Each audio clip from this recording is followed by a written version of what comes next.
Welcome to Golden Software's video training for Surfer. Surfer is a versatile gridding, contouring, and surface mapping software package. In this video, I will cover displaying LiDAR data as a point cloud. LiDAR is a remote sensing method in which a laser scanner emits different frequencies of light aimed at the Earth, and the travel time of the return light wave is measured and used to calculate distance to different types of objects, like vegetation and buildings. LiDAR data comes in two formats, LAS and LAZ. The LAS format is a standardized binary format containing point cloud data and attributes.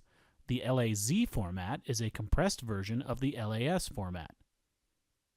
To create a point cloud from an LAS or LAZ file, click Home, New Map, Specialty, Point Cloud.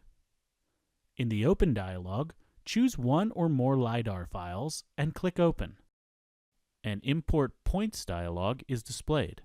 There are two sections in this dialog, Files and Point Filter. In the Files section, the file list displays all of the LiDAR source files loaded for this point cloud. Source files with errors will be highlighted in red, and the error description will be displayed below the file name.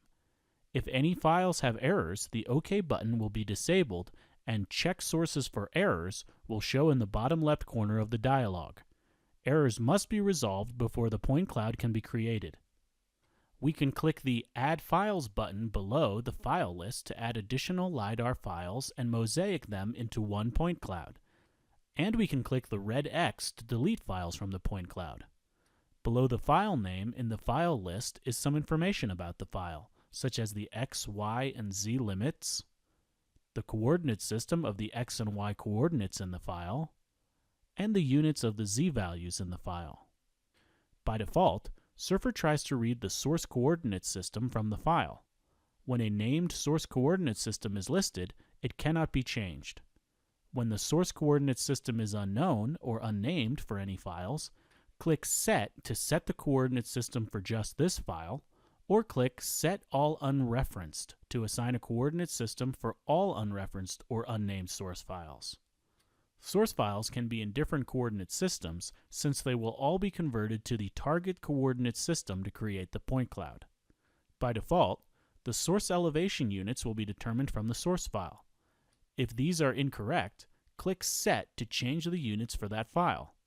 If the elevation units are unknown for any source file, click Set All Unknown to specify the same elevation units for all source files with unknown units.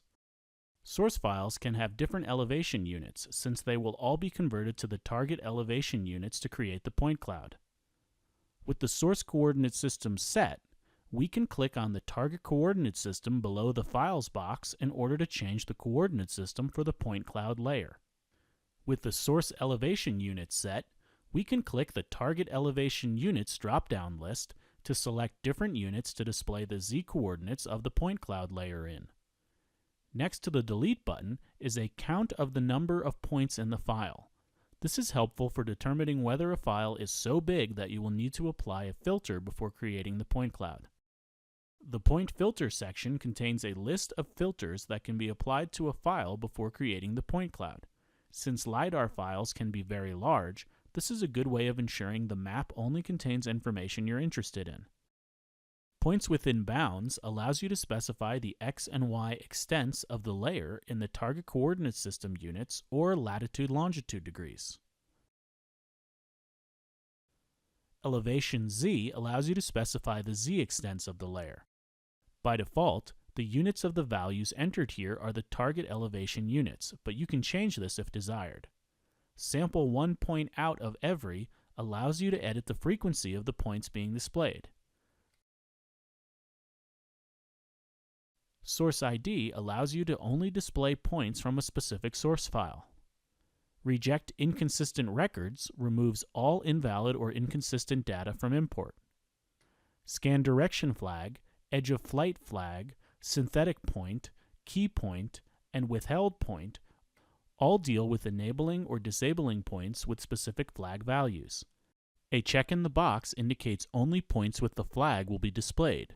An empty box indicates only points without the flag will be displayed, and a black square indicates the flag value is ignored. The scan direction flag indicates that the point was located on a forward scan sweep. The edge of flight flag indicates the point was located at the farthest reach of the scanner during the sweep. The synthetic point flag indicates the point was created by means other than LiDAR collection, such as interpolated in post-processing software or digitized from a photogrammetric stereo model. The key point flag indicates the point is considered a model key point and should not be removed. The withheld point flag indicates the point is considered suspect or redundant and should not be included in processing. The classification filter limits the imported points to only the selected classes. Check the box next to classification to uncheck or check all of the boxes below, or check and uncheck individual boxes as you see fit. The return type filter limits the imported points to only the specified return types. Once you've set the source and target information for the source files and the filter information for the point cloud layer, click OK to create the point cloud.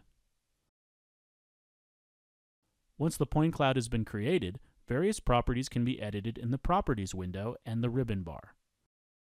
On the General page in the Properties window, we can click the Modify Point Sources button in the Sources field to reopen the Import Points dialog.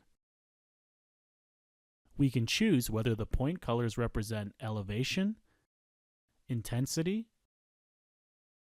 return number, or classification, and we can choose what color map to use to display those values.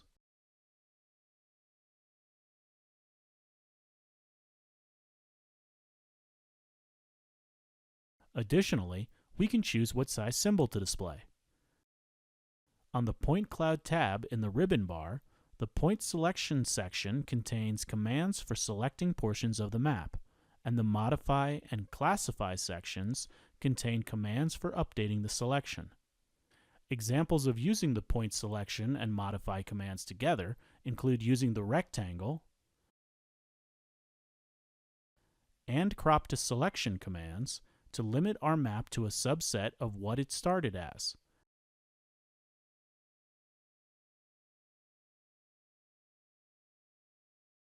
And using the criteria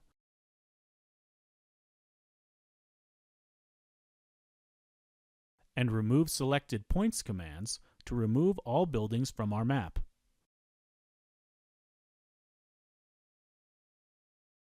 Examples of using the Point Selection and Classify commands together include using the polygon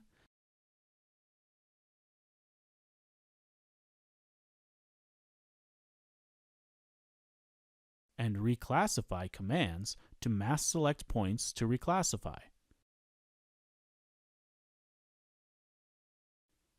The Feature section contains the commands for creating a LiDAR or grid file from the layer. To display the point cloud in 3D, select the map in the Contents window and click the 3D View button on the View page in the Properties window.